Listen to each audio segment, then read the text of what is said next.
Yeah, that's right. I remember, 10 oras yung Yung procession. procession from Santo Domingo Church. Santo Domingo Church hanggang sa, sa final resting place. Opo. Kaya siya po mga kaibigan ay aktibong miyembro po ng civil society.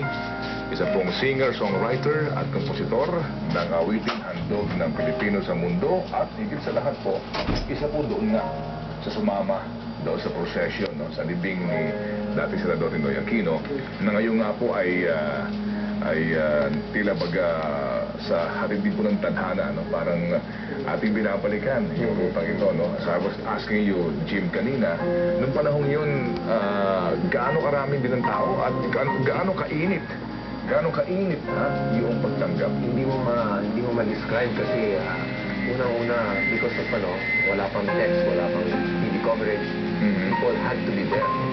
So talagang napakainit. Kailangan talaga, kung hindi ka mamarcha, at least nasa kalye ka. At saka talagang umiiyak yung mga tao. Bandila, lumawagay. Talagang ito an outpouring of great emotion. And I think ganoon din ang mangyayari dito kay Cory. Ito ko mga kaibigan ay hindi pa hulibing ha. Ito ko ay transfer pa lang po ng mga labi ng ating Pangulong Cory Aquino. At mamaya po meron tayong impormasyon, mga kaibigan, na ngayon po ang ating kasamaan ay nasa bahagi po ng convoy, nasa Buendia, ang convoy ni Pangulong Cory.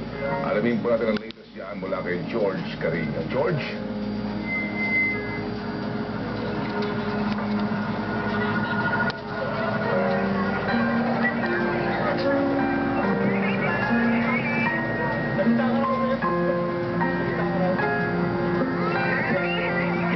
Yeah. George Carino, go ahead. Yeah, speaking, Ricky. Si Ted Talk. Ted Filon here, George Carino kasama si Jim Paredes sa studio ABS-CBN. What's going on there, George, please?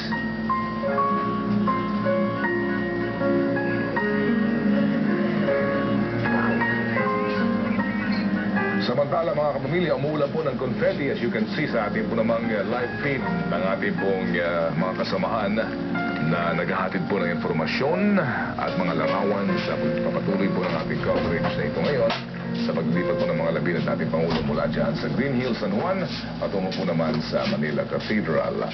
At ayon nga kanina kay Jim Paredes, na mukhang doon ba sa pagpaplano, Jim, I know you're aware, no, na hihinto ng ilang sandali doon sa monumento. Yes, pagdating na sa Ayala, titigil sila sa